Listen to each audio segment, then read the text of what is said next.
Before we begin, I just wanted to inform you that this episode explores how dreams aided our guest, Dr. Katherine Lawson, in overcoming her childhood sexual trauma. We have attempted to be very sensitive with the way in which the three of us have come together to present this conversation, conferring to Dr. Lawson every step of the way of the editing process. She offers a wealth of tenderness in how to utilize your dreams in this regard, and we hope you listen, but we do respect and ask you for your discretion. Thank you.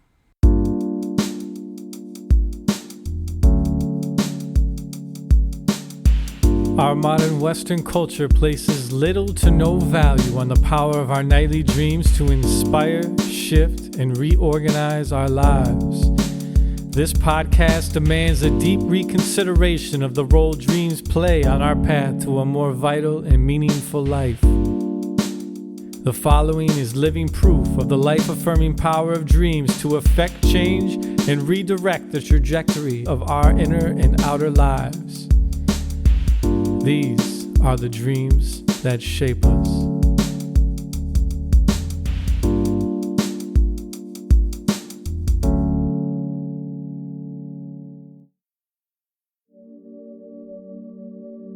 Childhood sexual trauma is not a topic that most of us care to think about, let alone talk about, especially for those whom have endured it. In this episode, our guest, Dr. Katherine Lawson, is bravely speaking of her own story of childhood sexual trauma and the recurring nightmares she had almost nightly growing up that eventually became her own liberation. In her own words, there is a tremendous amount of stigma and shame surrounding this topic, and I want a part in changing that. I believe we heal through having at least one person witness our suffering with empathy and compassion. Frequently in that process, we learn to have that same empathy and compassion for ourselves. Dream work and therapy provided that healing for me, and I want others to understand that it is available to them too. So please join us as Jason and Dr. Lawson deeply and tenderly explore her reclamation of that brave, resilient, and resourceful little girl inside of her. Katherine, we want to thank you for opening up and sharing this part of you. We know that it's easier to hide that part of you, especially once you become an adult who's adjusted to the world and you've established yourself with your family and your profession. And it's easier to just try to forget about the past that you've experienced. But you found a way of integrating that, of still being the adult Katherine who, as a child, experienced things that were horrific. And you brought that child from the past where it was still wounded and traumatized so that it could come into the present and live with you, to be a healthy part of your psychology and to have the life with you as an adult that maybe didn't experience when it was a child. This gets into the idea of inner child work, and I don't want to throw too many ideas at you or our listeners before we get into your story, but I want to set the stage for telling people that this part of yourself that experienced the trauma is still a living part of yourself, even if the trauma occurred decades ago. So this takes a lot of courage to expose yourself in this way. And we want to thank you off the bat for being willing to do that. I know that you work also in the field of trauma and treatment and embodied dream work. So can we begin, because the Dreams That Shape Us podcast talks about how dreams shape our lives, with getting into the field of dream work that you do. Embodied dream work was an outgrowth or an extension of the dreams that began for you when you were trying to heal from the trauma that you experienced. Sure. I'm happy to do that, and thank you for having me. I'm happy also to be here. So I want to start by saying that very often people who've been victims of sexual abuse and childhood sexual abuse do not have memories at all or very clear memories. Our psyche serves us very well in a way that protects us. And so very often, explicit memories of assault will be kind of pushed away so that they do not shatter our psyche. And what that away looks like, in my experience, is to the dream realm. And of course, the subconscious. So when I was very young, I started having a dream that was appalling to me and embarrassing to me and shocking to me. As a little girl, I might have been maybe 8 or 9 years old. I thought there was something quite wrong with me that I would be having such a dream. In the dream, which I had no concept of there being an I in this dream. In the dream, there was a woman who was in a cave surrounded by people. There was firelight. Maybe people had torches or there were fires, but that was the ambiance in the cave.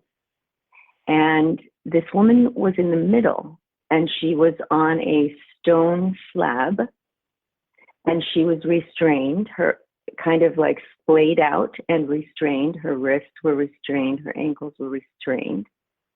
And she was being sexually tortured with something that seemed like a hot poker. And that's pretty much the extent of the dream.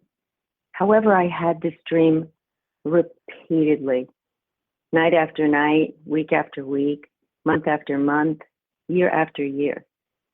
I never told a living soul. I just was appalled, and it was so frightening and weird and sexual when I was too young to be sexual. You know, I was, like I said, maybe 9 years old. Eventually, maybe around the age of 16, I was able to even suppress the dream. So I stopped having that dream for many, many years. And then after my oldest son was born, before my next son was born, I was in my mid-40s, early to mid-40s, and I was actually studying the Kabbalah. I was on the phone with my teacher, who was in Israel. I was living in Costa Rica, and we were talking about how the Kabbalistic view, dreaming, and all of a sudden, wide awake, in the middle of the room, with the phone in my hand, I was smack dab in the middle of the dream. But instead of seeing the dream and there being a woman who was being tortured, it was very clear to me that the woman was me. And so I'm on the phone with my teacher, and I'm sobbing and hyperventilating and just absolutely in a state. And she explained to me that I was probably having a past life memory. And so at the time, that worked for me. And so I just accepted that and kind of went on about my life. That dream that I'd had all those years was a past life memory coming through. In a way it was. And I left it at that. And then within a year or two, I decided to go to graduate school to get my master's degree in psychotherapy, actually focused on depth psychotherapy, which is based a lot on the work of Carl Jung. And therefore, dream work is a big piece. And so in the psychotherapy that I was required to receive as a part of my degree, I started working on this dream with an analyst. And that is when I came to understand that the dream was not about a past life in the sense that, meaning before I was born, but that life, that dream was indicating that I had been hurt and assaulted as a child. So as a result of that therapy, I came to understand, and this is over a period of a couple of years. Sometimes I was doing therapy twice a week, but I came to understand that when I was 6 or 7, after my father died and my mother was in mental health crisis, she put me and my sisters in an orphanage. And in that orphanage, I was assaulted, restrained and assaulted. And I know that this sounds so horrible, and in fact it is, but the gift in coming to understand that was that I was working on a lot of other issues in my life, including relational issues, relationship issues, risky behaviors, like all kinds of things about myself that I didn't understand and that weren't really serving me. And just the acknowledgement that something like that may have happened to me, did happen to me, allowed me to begin to empathize with myself rather than using a harsh critical stance. It put a whole new light on basically the way that I had lived my entire life.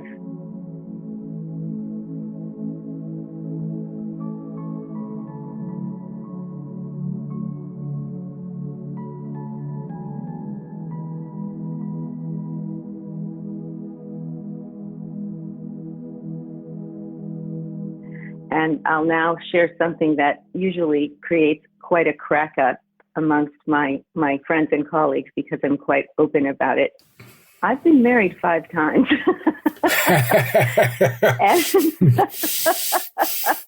and part of that, related. Everything's related, right? I mean, I went on to get my doctorate in mind body medicine. It's all related. And we go for healing to our relationships. And so I went for healing to many relationships. This understanding about exactly how wounded certain parts of me were changed everything, changed the way that I was able to proceed with my life, changed the way that I treated myself, changed me as a psychotherapist. And without the dream, it would have never happened. It simply would have never happened. Do you find that it's common for the memories to be that repressed that the only access that you have to them is through the dream? It's not uncommon. I'll certainly say that. I'll also add that the way that the universe works, when I first went into private practice, my first probably 15 clients were either professional dominatrix, sex workers, call girls, strippers, sexual surrogates. That's what the universe decided to send. And, together we learned a lot. Brave, incredible human beings who came to try and understand their lives. And yes, quite frequently, underneath, there was a sexual trauma that was not it was not evident to them that it might be directing some of the decisions and actions and behaviors and choices and suffering that they were experiencing in their lives. So, I began integrating dream work into my practice almost right away. And what I found was that the dreams gave people a safe place to start coming to terms with things in a way that they might not be able to do in waking consciousness, because there's this idea that it's not real or it's imaginary. The dream space became a safe space. And because I use an embodied method, they were also able to sort of pick up capacities and perspectives from dream imagery, anchor that in their bodies in ways that they could then use and incorporate in their waking lives, put things together in ways that they could then use and incorporate in their waking lives. But I can't imagine a better tool for that particular kind of work than dream work. Yeah, and particularly embodied dream work. By the way, for listeners, it comes from Robert Bosnak, who's a Jungian analyst who found a method for dream work or created a method, and it is now used far and wide, where basically the dream is an embodied experience. Your entire nervous system, not just your brain, is participating in the dream.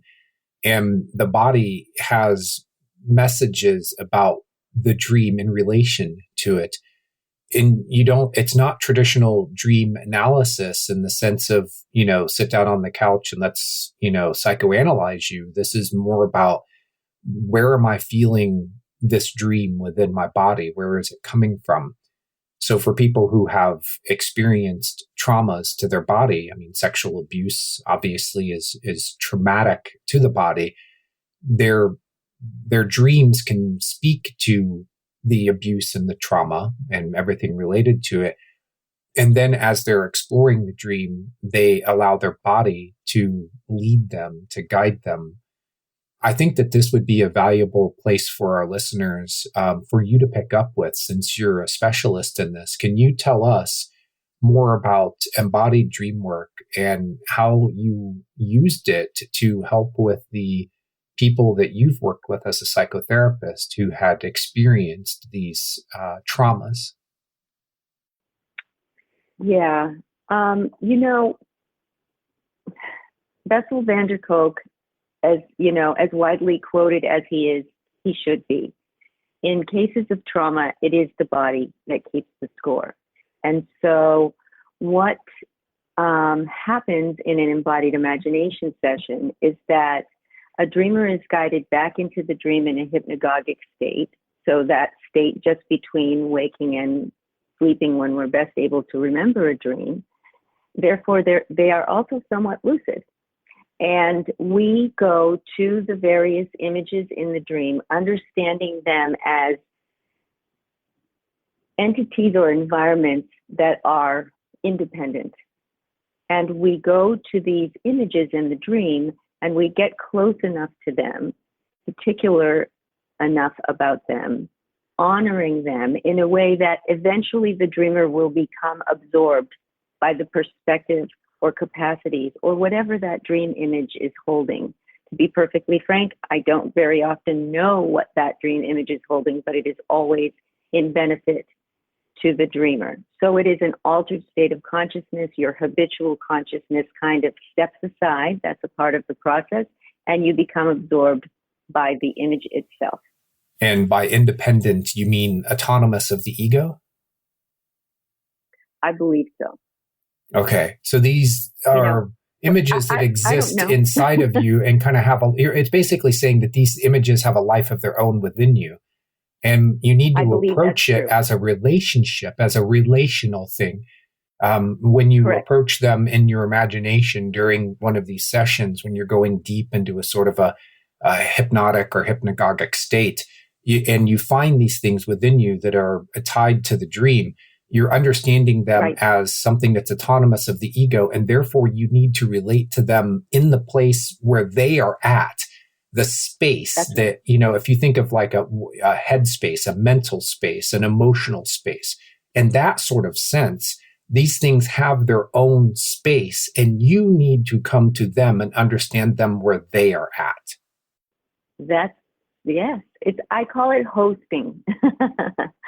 So we host these images, and if we are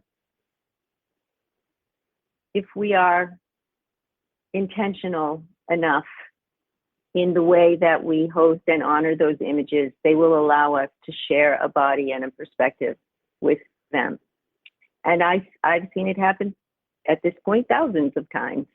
And so the dreamer at that point will begin to speak from an I perspective that is not their ego perspective or their habitual consciousness. They will start describing what's going on for this particular dream image, be it a dog or a person or a glass. And I then help, or anyone who practices embodied imagination will then help the dreamer to anchor whatever it is that they are experiencing in their body, in this dual state of consciousness. So if a dream image is sharing with you a state of spaciousness, wary spaciousness, right? That's what I'm going to help the dreamer to then anchor in their body. We might pick up 2 to 5 of these different anchors in one dream work session. At the end of a session, we're going to hold all of them in the body together. So that's sort of like, it's almost like a tincture. That's the alchemical aspect of embodied imagination, where the body is the alembic and all of these different anchors of different dream images that you've picked up are kind of all cooking together. This usually leads to quite a powerful experience for the dreamer, lots of insights, emergent understandings, and the dream is not analyzed by the dream worker because the images have spoken for themselves in both a physical and in every other way. So it has a touch of Gestalt to it, and I'm going to throw out terminology that I realize a lot of the listeners, and I'll try to explain it. Gestalt is a system. Gestalt means whole, and whole in the sense of WHOLE, and it's a natural desire of the psyche to find wholeness. If it's fractured or incomplete, unintegrated, there's something about itself that's out in the cold. It wants to bring it in under one roof. So you think of yourself as like a home, and everyone gets to be inside and well-fed and cared for and warm and all that. That's the healthy, happy, whole psyche. But then there's these parts that are, they're trying to find their way in. And dreams are one of the main ways that they make themselves known to you, as the conscious being, the ego being, is you're part of a system that has many moving parts to it. And in Gestalt, you talk to those parts of you that appear as dream characters or objects, symbols, and allow them to use your thinking and vocal capacity to express their point of view. And it can be a very effective way of getting through to the heart of the dream and to serve the purpose of Gestalt, of bringing all these parts together as a cohesive whole. So it sounds like embodied imagination is very similar to that, in that you are taking the dream images and speaking from their perspective. Are we on the right track here, Katherine? It's similar, except for, there are similarities. There's similarities with active imagination. There's similarities with Gendlin's work. But the difference is between, I would say, in particular, Gestalt and embodied imagination is the embodiment piece. So you are literally sharing a body. And so it's not just a voice, but physical sensations. And these physical sensations from a neuropsychological perspective are then affecting your pathways And I think that's one of the reasons that the method is so healing. So if a dream image is sharing with you, for example, a deep sense of calm, a physically felt deep sense of calm, and I help you to anchor that in the body, and you can then take these embodiments, these physically felt senses, as well as words and perspectives, out into, you have access to them now because you have anchored them in your body in the waking world.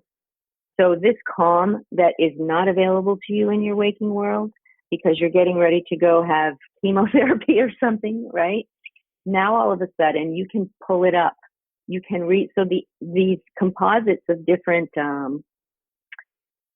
embodiment states that we create during the process are available to you in waking state. We practice it for a period at the end of a session, and then you practice it again, the next day and the next day and the next day. So we're working these experiences into the body and into the psychoneurological system, into the polyvagal system, until they're kind of yours. I really view it as the dream images blending the dreamer capacities that sometimes aren't available to them in waking state. So when you say pathways, what you're talking about are pathways through the body, like the nervous system, the neural pathways of the brain. And when you're doing an embodied imagination session, it's similar to Gestalt, but instead of using words, you're using feelings and sensations. I mean, words can be part of it, but you don't have to verbally express what that part of your body is telling you. Like my right hand now lights up with energy, and my right hand is my writing hand, and I'm a writer, right? And maybe it's got something that it wants to do, and that's why it's lighting up with the energy. Or from a dream, as you were talking, I was remembering a dream I had the other night where I dropped into a building like a seminary. I went to the heart of the building, to the center of the room, in the center of the building, and there was a priest who was there. And I told him that I wanted to take one of the plates, like cheap paper plates, but they had been burning candles on them. And I said that the wax from the candle has the holy energy of your rituals, and I'd like to take one of them with me. And as I'm looking at the priest, I'm feeling in my face, this is the best word I can describe, I felt soulful. Like looking at him made me feel very calm and connected and soulful. And that embodied feeling, when I woke up from the dream, that was the first thing I focused on as I'm writing it down. I'm like, yeah, that was a great feeling. And I want that in my waking life. I want my face, when people look at me, to reflect the soulfulness that I'm pulling up out of my being. So is that similar to what you're talking about? It's and the similar. way that you... Yeah. So if that had been an embodied imagination session, I would have guided you through that.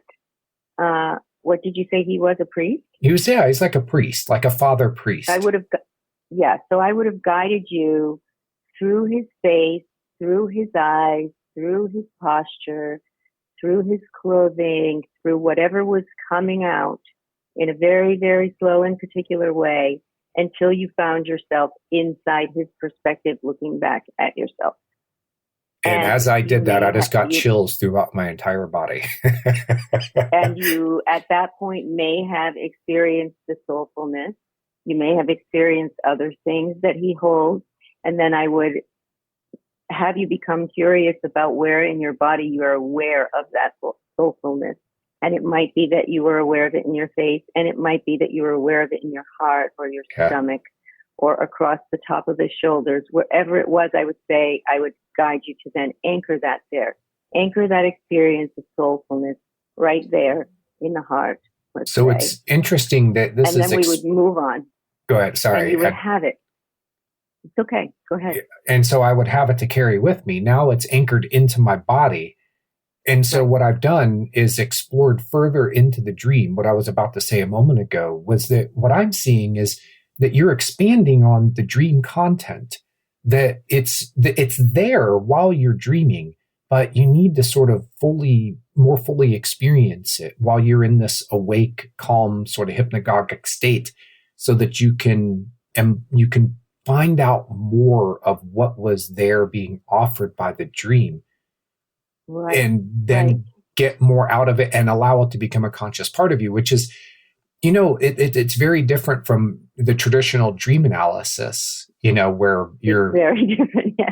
You're tracing the memories to their sources, and you're finding the source of the dream imagery and what what it means. And, then you're psychoanalyzing it all and breaking it down. It's a very interesting and different way of doing it, which I think can be much more personal for people to experience, as opposed to sitting on Dr. Freud's couch and, sharing your dreams. And then he comes up with these remarkable theories and concepts that explains it all. And I don't know if you've been through a session like that, Katherine, but you could walk away from it going, huh? There's nothing personal. It doesn't stick with you. And what you're describing to me, I was already experiencing it in my own body, sitting here in my office, remembering that dream. And you're talking about going further into his perspective, the father priest. And I'm like, yeah. And I'm feeling my way into him. And then there was this moment where my whole nervous system lit up.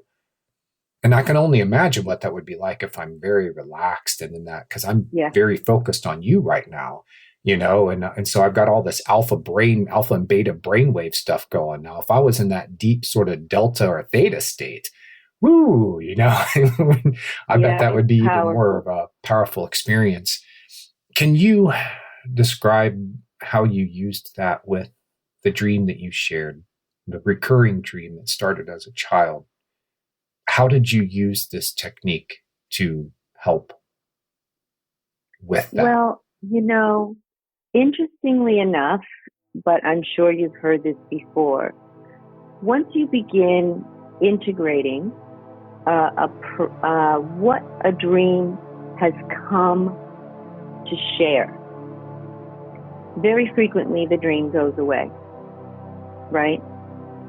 So that exact same dream, during my process of psychotherapy, when I was working on that dream and these, acknowledging and beginning to understand that I had been, sexually abused as a child, the dream stopped and it's never come back.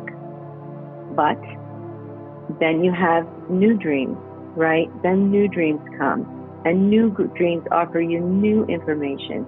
And it could be new information about the specific event, or it could be new information about how to conduct your life in a healthy way, given this understanding. I just wanted to take a moment to slow this down and really take in what she's saying here before she quickly moves on to another facet of this. But like she says, often when we fully receive the truth of why the recurrent dream has come to us, it almost never returns in its same form. It doesn't need to anymore. But the dream doesn't just stop there. It's going to help guide you through this understanding by offering you what we often call continuation dreams. And these dreams help to rebuild us. They help to carve out a path forward with this new understanding. And if you recall my Death Star dreams from my episode with the father wound, when I fully sank into why the Vader dream came to me and connected all the dots of how and why it was an immense portrayal of this wound of mine. 2 months later, the Death Star is shown destroyed, and the initiation of my relationship with Leia was the first dream showing me my duty to her, and that my relationship with her going forward would be the relationship that would heal this wound for me. And unfortunately, we don't get a glimpse of what these dreams look like for her, but she is about to offer an arguably even more righteous dreamlike experience that, if you're like me, might have you cheering for. So I went many years with just the understanding that that had happened, and then integrating that into the way that I held myself, loved myself, healed myself, interacted with my clients and my family, etc. And my feeling was that we don't have to revisit the trauma in specificity in order to heal. I have a PS to that I don't feel comfortable saying is the truth for everyone. It's just my truth. But recently, I have been exploring the parallels, because all of this happens in an expanded state of consciousness, right? So I've been exploring the parallels between mysticism, dream work, and psychedelic medicine, and decided to do some healing work with psychedelic medicine. So psilocybin, ayahuasca, MDMA. LSD, MDMA. Okay. But very therapeutic, like uber therapeutic. And basically what happened is that here I am now at 58 years old, so right 5 decades later. The dream, well, I guess you won't call it a dream state, but it was still quite visual. The images were there. Allowed me to revisit the experience.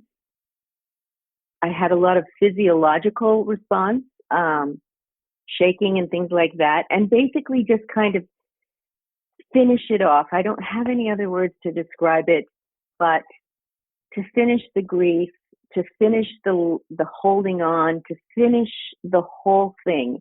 And in fact, I mean, again, this is all, I can't imagine how all of this sounds to another person, but in this visual experience that I had, very much like a dream, adult me went into that nursing home, orphanage, where dream Katherine, little girl, or visual Katherine, you know, we'll call it a dream. It was very much like a dream, was being restrained, and a big full-grown man was sitting on the edge of her bed, and 2, you know, almost grown-up men were standing there watching. And grown-up Katherine went in there and lopped his head off with a sword. I mean, I know how that sounds. I gotta tell you, it was a powerful healing experience, right, and you rescued yourself, because there was a part of yourself that was stuck in that time and place. Were harmed in the making of this experience. Now, this is something for our listeners. I want to explain that the Carl Jung says that the dreaming function runs whether you are awake or asleep. In other words, it's always going in the back of the mind. And when you go into a state like when you're doing hypnotherapy, or regression, like past life regression, or like what you did, which is, you know, deep visualization of, you know, using the dream imagery as a starting point, you are actually going back into a REM state. Like or maybe not REM in the technical definition of it, but you are in a vivid dream state. You can experience it while you are awake. And the experience that you have when you go into it is going into the space where the dream occurred. We think of dreams as occurring between our ears or behind our eyes. It's just brain function. But if you go deeper into it, and you started mentioning that you've kind of explored some of these more mystical sides to dreaming, you start to understand that it's a space that you go into. So when you went into that space, you were back in the time and place where little Katherine experienced the trauma. And so when you creatively lopped off the head of your abuser, you were there. You actually, in a way, did it. I mean, it's in an emotional, spiritual, psychological sort of way. You came in and saved her. Now, were you able to remove her from that space after that? I mean, she's caught. That's a prison for her. It's that time and place when she experienced that trauma is a prison. And correct. You are there to rescue her and to bring her home. Were you able to accomplish that? I believe so. Yeah. I believe that she actually removed herself, but with the understanding that, you know, it's a wholeness process, right, Jason? It's becoming whole. It's becoming, you know, her and I not quite so separate anymore. She's not imprisoned anymore, right? We get to hang out. And so, you know, I'm feeling really moved to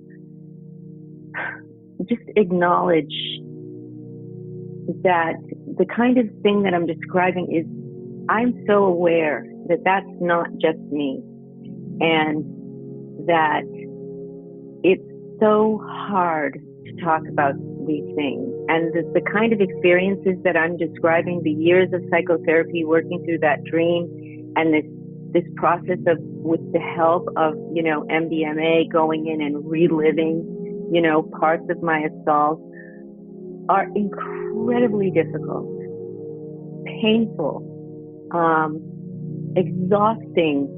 And, you know, I came into this interview today with a word that my friend Toko Pa, who's also an incredible dream worker, recently shared with me, and I feel like having it tattooed these days. It's vulnerable bravery. I'm really just aware that there's so much stigma around talking about sexual assault, and particularly sexual assault towards children.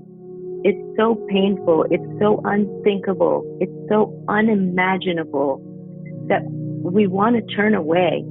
Even if it's happened to us, we want to turn away. If we're listening about it, we want to turn away. But my personal story is about not turning away. And I believe that not turning away has saved my life. And so I just want to acknowledge that.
And for all the people out there who are in the same boat, who've experienced these things, whether it's, let's just say, abuse and trauma, there's the sexual flavor to it, which can be particularly hard to discuss openly because there's a sort of a shame or shaming that comes with it. Right. Tremendous shame. People don't want to admit that vulnerability. I mean, we're brought up with this belief that we have to be invulnerable. And then there's the sort of the hero that emerges in the teenage years. This is an archetype, the thing that helps you to bridge the gap between childhood and adulthood.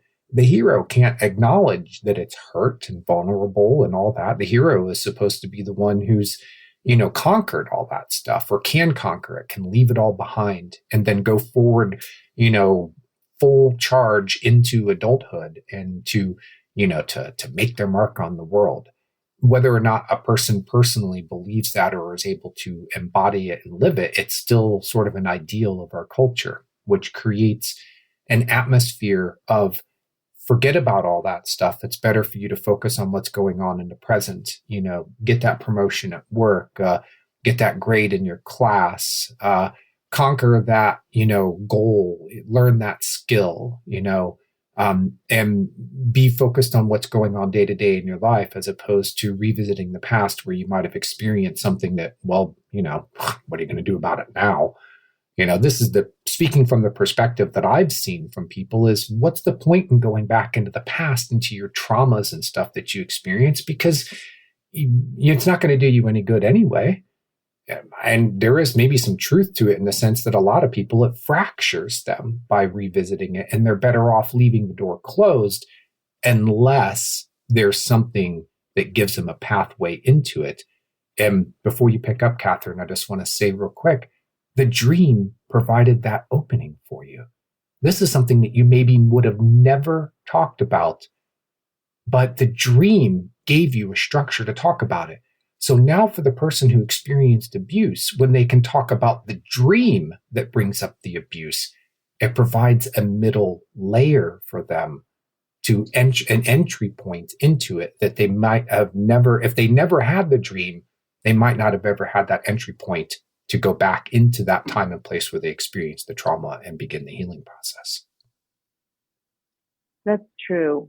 And it's also true that the shame and the guilt, which is very often how children tend to manage these things, the prison that you were describing earlier, that's what it's constructed of, right? It's constructed of shame and it's constructed of guilt. And in order to undo or dissolve or break down that prison, a different story has got to be built in, created, understood, embraced. And so how is that going to happen without acknowledgement, without talking about it? I don't think I'm just going to say, I don't think everybody has to go back in and relive their trauma and chop off their abuser's head or anything like that. I just believe that people need safe ways of exploring their wounds and finding healing resources. And the dream, as you were saying, in my experience, and as I say, my first 10 years in practice was almost all with this kind of trauma. The dream is an incredibly safe, nurturing, beneficent environment for exploring that healing. And, having a good therapist who also can kind of contain what you're coming to understand in a loving and non-judgmental way is also really important. That, doing this work on your own, I couldn't have done it on my own. Dreams or no dreams, right? Yeah. So for the people who are listening, who their ears are probably burning right now because they've experienced trauma, and you are now telling them that you've found a way through it personally. And as a professional for decades now, you've been helping other people through this, the people who've experienced the sexual abuse and traumas and abuses of other kinds. If they are in a place that you were in before you began this process, what would you tell them to do right now? My journey started with curiosity. I started looking at this particular dream, which had a feeling of importance about it, right? So you might notice if you're having dreams that have a feeling of importance about them. But I started exploring dream work just as a way of understanding myself, of being sure that I was going to make a good psychotherapist, of, healing places that I was suffering in my life, but I did not have a clear understanding that I had been abused. So that came later. And so the first thing is about being curious and being curious about your dreams. I think that it's really important to understand that there's no right way to go about this, that you really have to honor what feels good. Safety is paramount. You just have to go with what feels good and what feels safe to you. If you have any idea that there is a wounded child that is behind any of your behaviors or your suffering in your life, understand that the way towards healing her is not ever going to be harsh judgment or criticism. And we tend to do that to ourselves. And so kind of taking a loving perspective, a self-care kind of perspective is the first step towards healing, because a wounded inner child will, in order to survive, create a kind of a story about the world not being safe and the things that she cannot do. And it's a longer, slower process undoing all of those survivalistic mechanisms that she's created around herself. So mainly I suggest just slowness and love, self-love, and finding the right, really safe container. And if you find yourself in a container that's not safe, get out, and get out immediately, because that can be re-traumatizing. And trust yourself.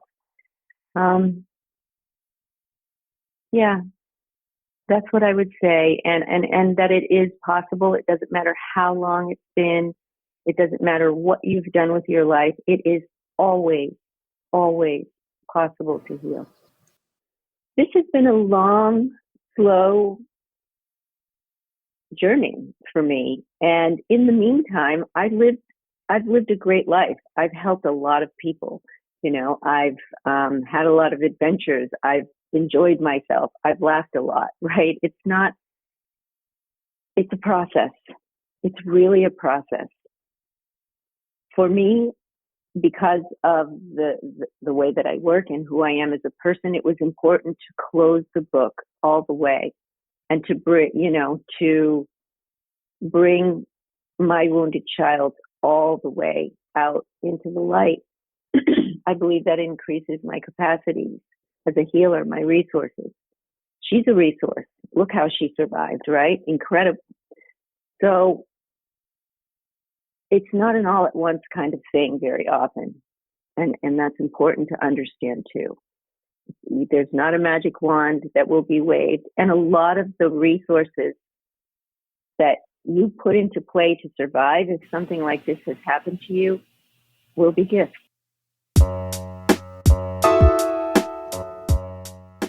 Thank you so much, Katherine. Really applaud your bravery in bringing this story to us, and for entrusting this story, your dreams, and this conversation with us. It really means a lot, and we really thank you for all of your guidance on how to present it. So thank you so much. And I just want to say, hell, I applaud the fact that you lopped that guy's head off. That makes me happy. So that's all good in my book. And it kind of goes along with what my buddy Matt Cochran says about the wild morality of dreams, is that they have a different set of morality than we do in our waking life. And in that visionary state, that was the moral thing to do, I think. I think they had it long coming to them. Yeah, so I applaud you, and I think it's just a beautiful, beautiful story. Really, really powerful. And again, thank you for sharing it. Well, that concludes another episode of the Dreams That Shape Us podcast. This podcast is co-hosted and created by J.M. DeBoard and me, Steve Vernon Wine. And all the original music that you heard throughout this episode was created and composed by me, Steve Vernon Wine, aka AQ the Dreamwalker. We apologize for missing you in April, but we are still all systems go. So, really looking forward to the stories we have coming up. They're really amazing. As always, you can't go wrong with dreams and with beautiful human beings. So if you want to check out more information on our guest, Dr. Katherine Lawson, please check out her website, which is www.dreamsheal.com. That's dreamsheal.com. She has an amazing assortment of offerings from workshops, trainings, one-on-ones, plant medicine integration, which she spoke to in the episode, and an Egyptian initiation sacred journey. Really cool sounding stuff. She also has a book that is called Dreamwork for Growth and Healing, a guided dream journal. I haven't personally read it, but the artwork and everything inside of it that I have seen looks absolutely beautiful. And just knowing her and watching her over the last few years, she's an amazing guide, an amazing person, and has an amazing amount of wisdom to share with this world. So please, if you were touched and moved by anything you heard from here tonight, please go check out her website, see what she has to offer, and if any of it calls to you. We will also have all of that information in the show notes, so check that out right now while you're here. And if you want a little bit more information on James DeBoard, you can check out his website, jmdebord.com. There you can find all of his classes. He's got online classes, he's got books, he's got all kinds of great information for you. Please check him out. And if you want more information on me and my music, you can please search AQ the Dreamwalker on any of your favorite streaming platforms. I just released a new album this year that is almost solely inspired and guided by my dreams. Please check that out if you have time. If you want to connect with me on Instagram, you can find me at AQ_Dreamwalker, or you can follow this podcast at Dreams That Shape Us. If you're on Instagram, please come find us. We love hearing from you. We love being in touch with you. And as always, if you love what we're doing, man, sharing is caring. It really helps us obliterate the Western myth that dreams mean nothing by inspiring more and more people to take their dreams more seriously. This is what it is. This is the big goal. This is the big mission of this podcast for us. We are so indebted to the way the dreams have reshaped Jason and I's life that this is how we're trying to give back. So any help that you can offer us, we deeply appreciate that always. So thank you so much. We really need you. So thank you for being here. And as always, a big and handsome thanks to Dr. Katherine Lawson for sharing her powerful and amazing story with us here today. We really, truly are honored for your bravery. And as always, for Jason DeBoard, I'm Steve Ernenwine. You already know what I'm going to say, right? Do you ever listen this long? Nighty night. Nighty night.